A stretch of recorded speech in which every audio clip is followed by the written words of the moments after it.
오늘 설교 제목은 근심 중에 드리는 기도입니다. 오늘 3절의 세 절의 본문을 보시면 우리 마음을 어둡게 하는 단어들이 많이 나옵니다. 나는 외롭고 괴로우니 내 마음에 근심이 많사오니 나를 고난에서 끌어내소서. 나의 모든 곤고와 환난을 보시고 내 모든 죄를 사하소서. 우리는 이런 단어들을 좋아하지 않습니다. 우리가 좋아하는 단어는 기쁨, 은혜, 평강, 축복입니다. 그러나 오늘 본문의 단어들은 우리 가슴을 답답하게 만들고 숨이 턱턱 막히는 그런 단어들입니다. 이 단어들을 볼 때 다윗은 매우 어려운 상황에 처해 있음을 알 수 있습니다. 다윗의 어려운 상황이라면 다윗 초기에 사울에게 쫓기는 상황이죠. 그리고 다윗이 왕이 되었을 때는 그 아들 압살롬의 반역으로 쫓기는 그런 신세입니다. 이 다윗의 어려운 상황이 만일 압살롬의 반역에 의한 것이라면 16절에 곤고와 환난이라는 단어는 쉽게 이해할 수 있습니다. 다윗이 믿었던 신하 아히도벨, 여러분 아히도벨은 다윗의 아주 막역한 친구고 또 다윗에게 있어 아히도벨은 제갈공명 같은 그런 사람이었어요. 늘 믿고 의지했던 사람입니다. 아히도벨을 믿었죠. 그리고 많은 충성스러운 신하들의 배신은 다윗의 마음을 찌르는 듯 아프게 하였습니다. 이 사람들이 다 압살롬의 편에 섰거든요. 또한 사랑하는 아들 압살롬의 반역은 다윗을 환난 속으로 밀어 넣었습니다. 다윗은 이런 상황 중에 하나님께 나의 모든 환난과 곤고를 보시고 내 모든 죄를 사하소서라고 기도하였습니다. 다윗이 왜 내 모든 죄를 사하소서라는 말을 덧붙였을까요? 그 이유는 다윗이 압살롬의 반란이 밧세바와 관련된 자신의 죄를 징계하시기 위한 하나님의 비밀한 목적과 연결되어 있다는 것을 알고 있었기 때문입니다. 다윗이 압살롬의 반역으로 도망칠 때 사울의 친족 중에 한 사람 시므이가 다윗에게 돌을 던지며 욕하며 저주하였습니다. 다윗의 신하 중 한 사람 아비새가 그를 죽이자고 할 때 다윗은 하나님이 저를 통해 나를 저주할지 어찌 알겠느냐 하며 그를 말렸습니다. 다윗은 시므이의 저주의 말을 들었을 때 밧세바와 지은 죄로 인해 다윗이 사는 모든 날 동안 전쟁이 끊이지 아니할 것이라는 그 말을 기억했던 것입니다. 여러분, 자기가 전에 달콤하게 저질렀던 죄를 기억하며 지금 쓰디쓴 쓸개즙 같은 쓴맛을 보며 다윗은 크게 상심하였습니다. 여러분, 이것이 죄의 실상입니다. 죄는 달콤하지만 그 결과는 쓸개즙처럼 쓴 것입니다.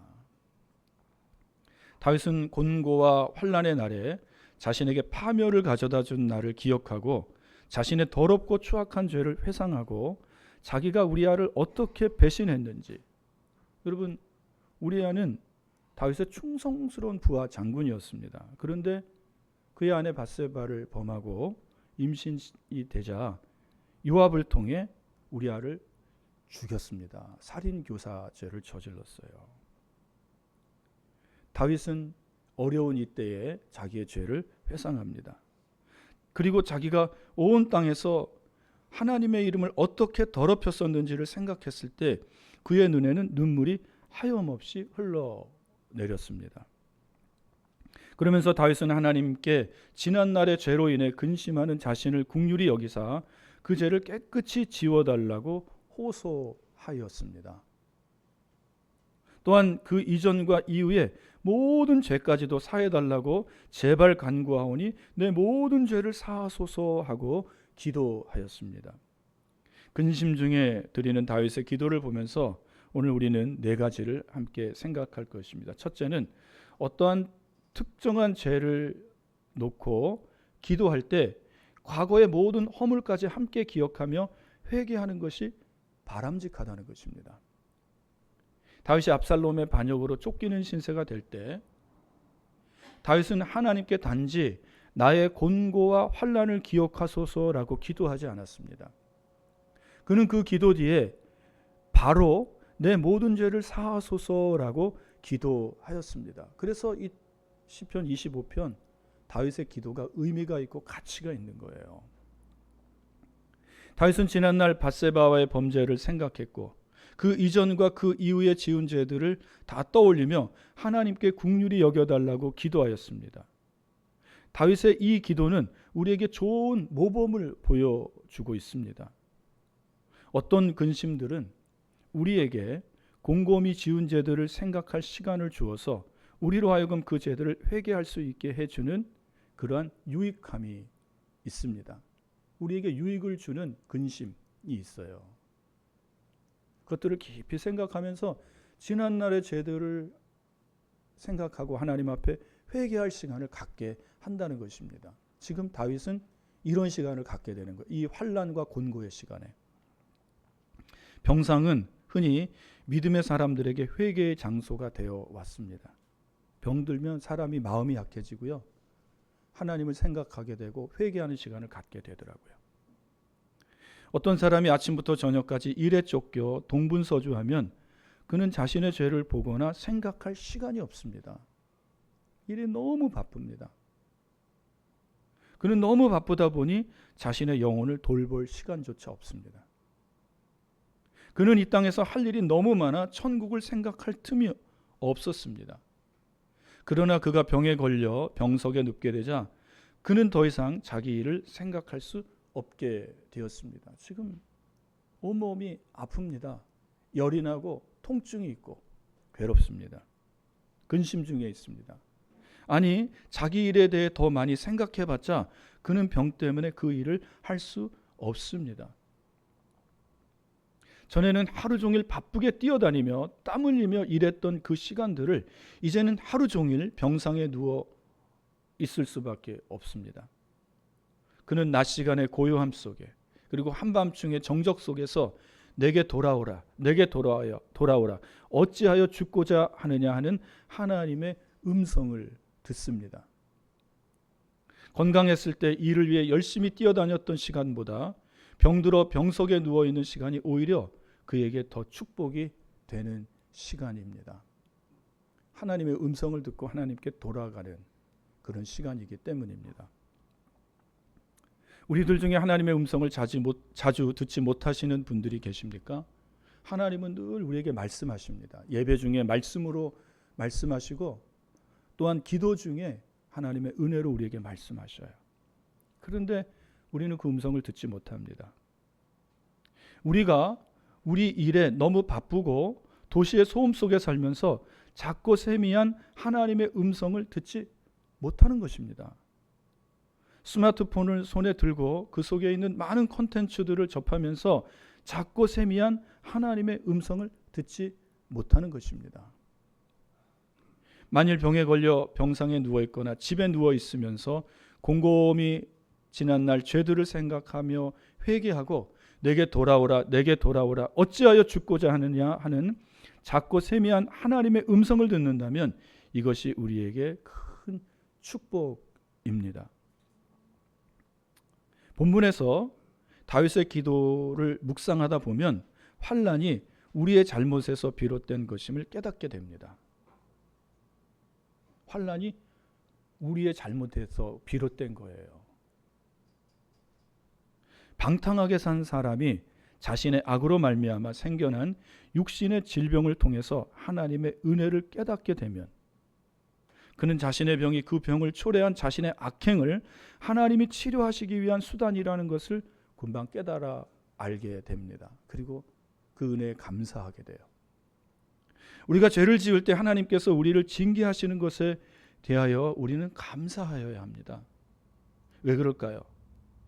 그것은 우리에게 재앙이 아니라 평안이요 미래와 희망을 주시기 위한 것이기 때문입니다. 여러분 중에 누가 죄를 짓고 있는데도 그 어떤 벌도 받지 않고 그 죄를 잘 즐기고 있다면, 만약 그 사람이 바로 나라면 벌을 받고 있지 않는 것을 좋아하지 마십시오. 왜냐하면 징계가 없는 것은 그가 사생아이며 버림받은 자임을 보여주는 징표이기 때문입니다. 죄를 짓고도 벌을 받지 않는 것은 장차 저주를 받아 지옥에 떨어지게 될 자들이라는 것을 보여주는 징표입니다. 하나님은 그런 자들이 저지른 죄악들에 대한 벌과 그들에 대한 영원한 형벌은 마지막 날의 심판 때까지 미루십니다. 그에게 회개할 기회를 주는 것이죠. 그러나 그가 회개하지 않는다면 마지막 날에 그는 심판을 받고 하나님의 저주를 받아 지옥불에 던져질 것입니다. 그러나 오늘 이 설교를 듣고 계신 분들 중에 지은 죄에 대해 벌을 받고 있다고 생각하신다면 그분에게 소망이 있다고 말하고 싶을 뿐만 아니라 하나님께 감사하라고 말씀드리고 싶습니다. 그것은 하나님께서 나를 버리시지 않으셨다는 확증이기 때문입니다. 하나님께서 나를 마음대로 살라고 나를 버리신 것이 아니라 정신 차리고 회개하라고 주신 징계입니다. 하나님의 은혜인 거죠. 과로하여 몸에 병을 얻었다면 병든 몸을 보며 지난날 주의 날에 안식하지 않은 것을 돌아보아야 합니다. 쉼의 시간도 갖지 않은 채 세상 일에 욕심 부려 몸이 병든 자기를 돌아보아야 합니다. 술로 인해 병을 얻었다면 병든 몸을 보며 지난날 술에 취해 방탕하게 살았던 자기 죄를 돌아보아야 합니다. 방탕하고 사치스럽게 살다가 가진 재산을 다 잃어버리고 가난하게 되었다면 그 가난을 보며 지난날 자신의 죄를 보아야 합니다. 지금 좋지 않은 형편을 보며 지난날 얼마나 죄인으로 살았나 곰곰이 생각하는 것은 하나님의 은혜입니다. 그래야 회개할 기회를 얻어요. 우리 삶 속에 우리의 죄악이 원인이 되어 근심과 슬픔을 당하는 일이 많이 있습니다. 우리는 욥이 아니잖아요. 욥은 애매하게 고난당했습니다. 그러나 우리의 고난의 원인은 대부분 우리의 죄에 있습니다. 부인하지 못하잖아요. 지금 근심과 슬픔 중에 있다면 그것의 원인인 죄를 생각하고 하나님께 회개하며 하나님께 바로 그 죄에서 건져달라고 기도해야 합니다. 다윗의 기도를 통해 우리에게 닥친 근심이나 슬픔이 세상에 젖어 살던 우리를 깨어나게 해서 우리로 하여금 죄들을 깨닫게 해주는 것이 우리에게 너무나도 큰 복이 됨을 깨닫게 됩니다. 다윗의 기도를 보며 배우는 것은 우리가 겪는 슬픔과 아픔 이상으로 자신의 죄를 깊이 돌아보아야 한다는 것입니다. 이것은 진정으로 회개하는 자임을 보여주는 증표입니다. 대부분의 죄수들은 자기들이 지은 죄를 생각하고 회개하기보다는 어떻게 하면 벌을 덜 받을지 골몰할 것입니다.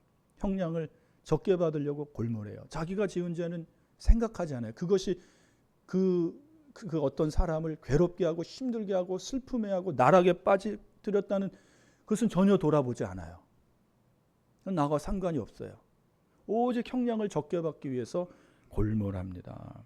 사람들은 대부분 다 그렇습니다. 남의 불행에는 아랑곳하지 않아요. 만일 내가 하나님께 나아가서 내게 닥친 근심이나 슬픔을 내게서 없애주시기만을 기도한다면 그 기도는 도대체 어떤 기도란 말입니까? 참된 회개가 아닙니다. 그런 기도를 하는 나는 진정으로 회개하는 자가 아닙니다. 우리는 회초리를 맞을 때는 잘못했다고 말하며 엉엉 울다가도 그 시간이 지나면 언제 그랬냐는 듯이 또다시 똑같은 잘못을 반복하는 어린아이와도 같습니다. 우리가 하나님의 참된 자녀이고 진정으로 회개하는 심령이라면 우리가 지은 죄에 비하면 회초리를 맞는 것이 아무것도 아니라는 것을 느끼는 것이 마땅합니다. 나는 맞아도 싸다. 이 마음을 갖는 것이 당연한 거예요. 우리는 이렇게 말해야 합니다. 주여, 나를 치소서, 나를 치소서. 주께서 내 죄를 사해 주시기만 한다면 나는 주의 회초리를 참을 수 있나이다. 착한 아들이라면 이렇게 말할 것입니다. 아버지, 아버지는 나의 잘못을 용서해 주셨습니다. 내가 벌을 받아야 한다면 달게 받겠습니다. 그러나 내가 근심하는 것은 나의 죄가 아버지를 진노하게 만들고 근심하게 만들었다는 것입니다. 여러분, 철이든 아이죠. 우리가 이런 성도가 될 수 있기를 주님의 이름으로 축복합니다. 죄에 대한 결과로 지금 곤고와 환난이 오는 그것을 보면서 괴로워하고 아파하고 그것을 피하게 해달라고, 그것을 사라지게 해달라고 하나님께 기도하는 것이 아니라 이 죄로 인하여 하나님의 마음이 얼마나 찢어지고 아프고 상심하였는지 그것을 생각할 줄 아는 성도가 되자는 것입니다. 그러면 하나님 앞에 깊이 회개하게 됩니다. 지금 다윗은 이 고난의 시간에 지난날 자기의 죄가 하나님을 얼마나 상심하게 했는지, 아프게 했는지 이것을 돌아보면서 나의 죄를 사하소서라고 기도하는 것입니다. 우리가 이렇게 했을 때 하나님께서 우리를 징계하시기 위하여 근심하고 슬퍼하게 하신 목적이 이루어지는 것입니다. 하나님 우리에게 환난을 보내시는 것은 우리로 하여금 우리 자신을 보게 하시기 위한 것입니다. 즉 우리의 연약함, 우리의 음해함, 우리의 죄악됨, 우리의 불순종과 거역, 하나님에게서 멀리 떠나 있는 우리의 모습을 보시게 하시기 위한 것이라는 말입니다. 우리가 좋아하고 달콤하게 여겼던 죄들이 우리에게 쓰게 느껴지고 우리의 영혼이 그 죄들을 역겨워하고 메스꺼워하게 될 때 우리에게 닥쳤던 환난들은 다 떠나게 될 것입니다. 이것이 우리에게 목적하는 바예요. 우리가 전에 지은 죄, 그 지은 죄로 말미암아 환난과 고난을 아파하는 것이 아니라 그것을 메스껍게 여기고 더럽게 여기고 그것을 버리게 하는 것, 이것이 하나님이 우리에게 환난과 공고를 주신 목적이라는 것입니다. 그러나 우리가 여전히 한 손으로 죄를 붙잡고 한 손으로 하나님을 붙잡는다면 하나님은 회초리로 우리 등을 때리실 것입니다. 여전히 한 발은 세상에, 한 발은 교회에 걸쳐 있습니다. 양발을 다 회색 신앙인 것이죠. 하나님께 회초리를 맞을 일입니다. 그래서 차든지 더웁든지 하라는 것입니다. 우리가 이렇게 하는 것은 그 회초리를 준비하신 하나님을 아직도 두려워하지 않기 때문입니다. 지금 이 설교를 들으시는 분들 중에 환난 당하고 계신 분들이 계시다면 지금부터 기도를 바꾸시기를 바랍니다. 만약 여러분이 병드셨다면 주여 나의 병을 고쳐주소서 기도하기보다 주여 주의 뜻이라면 나의 병을 고쳐주소서, 그리고 무엇보다도 나의 죄를 사해 주소서라고 기도하시기를 바랍니다. 혹시 이 설교를 듣는 분들 중에 가난하거나 몸이 좋지 않거나 죄의식이 있으신 분이 계시다면 진지하게 무릎을 꿇고 하나님께 가난에서 벗어나게 해달라고 기도하고 건강을 회복시켜 달라고 기도하시되 아울러 그 동일한 진지함으로 나의 죄를 사해 주시기를 간구하시기를 바랍니다. 만일 그렇게 하지 않는다면 그는 진정으로 회개하지 않는 증표입니다. 하나님의 보내신 환난이 우리에게 그 크고 선하신 목적을 이루지 못하였음을 보여주는 증표가 될 것입니다. 셋째로 다윗의 기도를 통해 보는 것은 우리 안에 있는 근심과 죄, 이 두 가지를 모두 하나님 앞에 가져가야 한다는 것입니다. 다윗이 자신의 근심과 슬픔을 가져간 곳은 하나님 앞이었습니다. 그러므로 우리도 근심이나 슬픔을 하나님께 가져가야 한다는 것을 명심하십시오. 여러분은 여러분의 근심을 어디로 가져가십니까? 사람에게 가져가십니까? 우리는 우리의 슬픈 사연을 친한 친구나 좋은 상담자에게 이야기하는 것을 좋아합니다. 그가 좋은 사람이라면 우리는 그 사람을 통해 얼마간의 위로를 받을 수 있습니다. 좋은 사람이라면. 그러나 그것은 고작해야 인간의 위로일 뿐입니다. 인간의 말일 뿐이에요. 어린아이들은 무슨 일이 생기면 쪼르르 부모님께 달려가서 그 일을 다 말을 합니다. 아주 소상하게 이야기해요. 여러분도 그렇게 하십시오. 우리의 아버지 하나님께 가서 말하십시오. 사람들에게 말할 기회는 언제든지 있습니다. 그러나 먼저 아버지 하나님께 가서 우리의 사정을 말씀드리십시오. 하나님은 너희 염려를 다 주께 맡기라고 말씀하십니다. 하나님으로 하여금 저와 여러분, 우리의 사정을 알게 하십시오. 여러분의 사정을 하나님께 아뢰는 것을 여러분의 원칙으로 삼으시기를 바랍니다. 이것을 원칙으로 삼으세요. 사람에게 달려가서 상담받고 하는 것이 아니라 먼저 하나님 앞에 달려가 내 모든 사정을 아뢰는 것을 여러분의 신앙의 대원칙으로 삼으시기를 바랍니다. 한나가 그 원칙으로 하나님 앞에 나가 기도하여 사무엘을 얻잖아요. 기도의 아들을. 아무리 작은 근심이나 슬픔도 하나님께 가져가십시오. 하나님 우리의 머리카락까지도 다 세시는 분이십니다. 하나님 우리의 앉고 일어섬을 다 알고 계셔요. 작은 슬픔, 근심도 하나님 앞에 가지고 가라는 거예요. 아무리 큰 근심이나 슬픔도 하나님께 다 가져가십시오. 다윗이 자신의 근심과 슬픔을 가져간 것은 하나님 앞이었습니다. 그러므로 우리도 근심이나 슬픔을 하나님께 가져가야 한다는 것을 명심하십시오. 여러분은 여러분의 근심을 어디로 가져가십니까? 사람에게 가져가십니까? 우리는 우리의 슬픈 사연을 친한 친구나 상담자에게 이야기하는 것을 좋아합니다. 여러분, 사람에게 가져가지 마시고 하나님께 가져가시기를 바랍니다. 하나님은 하나님의 손바닥 안에 온 우주 만물을 다 담으십니다. 우리가 고민하는 것 무엇이든지 하나님께 다 가지고 가십시오. 그러면 하나님이 그 고민을 기꺼이 들어주시고 해결해 주시는 것을 저와 여러분은 발견하게 될 것입니다. 그리고 우리의 죄들도 하나님께 가지고 나가야 합니다. 사실 이것은 어려운 일입니다. 우리는 우리의 죄에 대해 스스로 싸워 이겨야 한다고 생각합니다. 그렇죠.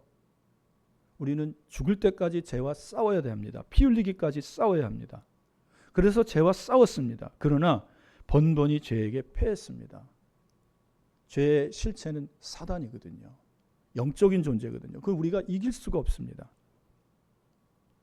그래서 죄와 싸워 이길 자신감을 우리는 상실해 버렸습니다. 사랑하는 성도 여러분, 우리 안에 있는 죄들을 하나님께 가지고 나가십시오. 우리의 죄들을 십자가 앞에 가지고 나가서 그 죄에 그리스도의 피를 적시십시오.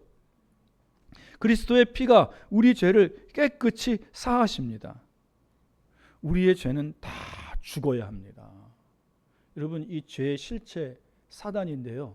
그것은 우리의 자아입니다. 우리의 완고하고 완악한 자아. 그래서 예수님이 너 자신을 부인하고 너를 십자가를 못 박아 죽이라고 말씀하시는 거예요. 여러분, 우리의 그 완고한 자아를 십자가에 못 박아 죽이시기를 축복합니다. 우리의 죄가 죽을 수 있는 유일한 장소는 십자가입니다. 요한계시록 12장 11절입니다. 또 우리 형제들이 어린 양의 피와 자기들이 증언하는 말씀으로써 그를 이겼으니. 우리 죄를 어떻게 이기는지 아시겠습니까? 어린 양의 피로 이기는 것입니다. 말씀을 의지하여 이기는 것입니다. 우리의 죄들을 가지고 예수님께 나가야 합니다. 예수 없이는 우리에게는 그 어떤 힘도 없을 것입니다. 그 누구도 우리를 도울 수 없습니다. 우리가 우리의 모든 죄를 주님께 맡기기 원한다면 그 모든 죄를 고백하면 됩니다. 그래서 요한일서 1장 9절은 만일 우리가 우리 죄를 자백하는 저는 미쁘시고 의로우사 우리 죄를 사하신다고 말씀하고 계십니다. 여러분, 주님께 우리의 죄를 맡기십시오. 여러분의 죄를 맡기십시오. 주님께 죄를 고백하십시오. 주님 우리의 죄를 사하십니다. 주님은 죄인들을 다 받아주십니다. 죄인들이 자신의 죄를 들고 와서 회개하면 주님은 그 죄들도 다 받아주십니다. 하나님께서는 주님께 자기 백성의 모든 죄를 다 담당시키셨기 때문입니다. 우리는 우리의 죄들을 가져다가 예수님의 손에 맡길 수 있고, 그럴 때에 주님께서는 자신의 공로를 내세우셔서 그 모든 죄를 사해 주시고 자신의 긍휼하심으로 말미암아 그 죄들을 다 없애 주실 것입니다. 그러면 우리는 기뻐하게 될 것입니다. 우리 주 예수 그리스도께서는 아무리 큰 근심이 있는 사람이나 아무리 큰 죄를 범한 사람도 다 받아 주십니다. 넷째로 우리는 정직한 심령으로 근심과 죄를 가지고 하나님 앞에 서야 한다는 것입니다. 시편 25편에서 다윗은 자신의 근심과 관련해서 나의 곤고와 환난을 보소서, 이 기도가 전부가 아닙니다. 다윗은 그 뒤를 이어 내 모든 죄를 사하소서라고 기도했습니다. 어떤 사람이 이런 경우를 당했다면 아마도 나의 곤고와 환난을 없애 주십시오. 그리고 그 다음에 내 죄를 보소서라고 기도했을 것입니다. 이 사람은 지금 자신의 환난과 곤고가 자신이 지은 죄보다 더 크게 보이는 상황입니다. 그러나 다윗은 그렇게 기도하지 않았습니다. 그는 이렇게 말합니다. 주여, 나의 곤고와 환난에 대해서는 나는 많은 말을 하고 싶지 않습니다. 그저 나의 처지를 보아주옵소서. 나를 긍휼히 여겨주옵소서. 나머지는 다 주께 맡기겠나이다. 그러나 내 죄들과 관련해서는 내가 정말 원하는 것이 있습니다. 나는 나의 모든 죄를 사함받아야 하겠습니다. 나는 그 죄들을 견딜 수가 없습니다. 여러분, 그리스도인들은 죄를 근심보다 더 큰 것으로 여깁니다. 우리 안에 다윗의 이 마음과 이 기도가 있기를 바랍니다. 내 죄악으로 내가 하나님 앞에 매를 맞아 피투성이가 되고 어렵고 더 환난과 근심에 빠져도 그것은 상관이 없다는 거예요. 다윗의 관심은 오직 하나, 하나님께 죄를 사함받는 것, 그것입니다. 그리스도인들은 자신들의 환난이 지속되는 것은 참을 수 있지만 자신의 죄와 죄책의 무게는 견딜 수 없어 합니다. 여러분의 영혼에 두 명의 손님이 찾아왔습니다. 한 손님의 이름은 환난입니다. 그의 모습은 아주 거칠고 사나웠습니다. 정말 맞아들이고 싶지 않아요. 또 다른 한 손님의 이름은 죄입니다. 그는 아주 부드러운 음성을 가지고 있고 용모도 아주 아름답습니다. 우리는 용모에 속아서 죄에게 우리 영혼의 문을 열어주어서는 안 됩니다. 죄의 손에는 우리 영혼을 죽이려 하는 시퍼렇게 날이 선 칼이 있습니다. 죄는 마치 좋은 사람인 양 자신을 꾸미며 우리를 속여 그 칼로 우리를 죽입니다. 그러나 환난의 손에는 하나님의 축복이 들려 있습니다. 물론 이 두 손님이 내 영혼에 찾아오지 않는 것이 좋습니다. 그러나 두 손님이 내 영혼에 갑자기 찾아온다면 우리는 거친 외모를 가진 환난이라는 손님을 맞아들여야 합니다. 그 환난을 하나님께서 내게 주신 회개에 이르는 은혜임을 알고 들어오셔서 내 영혼에 머무십시오 하고 그 환난을 초청해야 합니다. 그리고 다윗처럼 나의 곤고와 환난을 보시고 내 모든 죄를 사하소서라고 기도해야 할 것입니다. 진실로 우리가 저지른 죄에 대하여 더 분명하고 단호한 입장을 하나님 앞에 밝혀야 합니다. 환난과 죄를 함께 묵상해 보십시오. 두 가지를 연결해서 보든 서로 대조해서 보든 우리는 더욱 깊은 깨달음을 얻게 될 것입니다. 환난과 곤고는 죄의 결과입니다. 혹시 죄를 지어 근심 중에 있으십니까? 그렇다면 죄의 결과로 생긴 그 환난과 곤고보다 지은 죄를 더 중하게 보시며 다윗처럼 근심 중에 하나님께 기도하십시오. 내 죄를 사하소서. 그러면 하나님께서 우리를 긍휼히 여겨주셔서 죄를 사하시고 우리를 모든 환난과 공고에서 구원하여 주실 것입니다. 기도하겠습니다. 하나님 아버지, 우리도 삶 속에서 죄악의 결과로 많은 환난과 곤고를 당할 때가 있음을 고백합니다. 그때 우리는 환난과 곤고를 크게 보며 그것을 피하기를 원하며 하나님께서 그것을 빨리 끝내주기만을 기도했습니다. 그러나 하나님, 우리가 다윗의 이 모습을 보며 성숙한 신앙의 자세를 갖게 하여 주옵소서. 그 환난, 죄악으로 말미암은 환난과 그 곤고의 결과를 보며 슬퍼하고 그것이 빨리 끝나기를 기도하기보다는 그것을 주신 하나님을 깊이 묵상하며 그 죄로 말미암아 하나님의 마음이 상심하고 슬픈 것을 깨닫게 하여 주시고 우리가 그 죄를 하나님 앞에 깊이 회개하며 죄사함 받는 은총의 시간이 되게 하여 주시옵소서.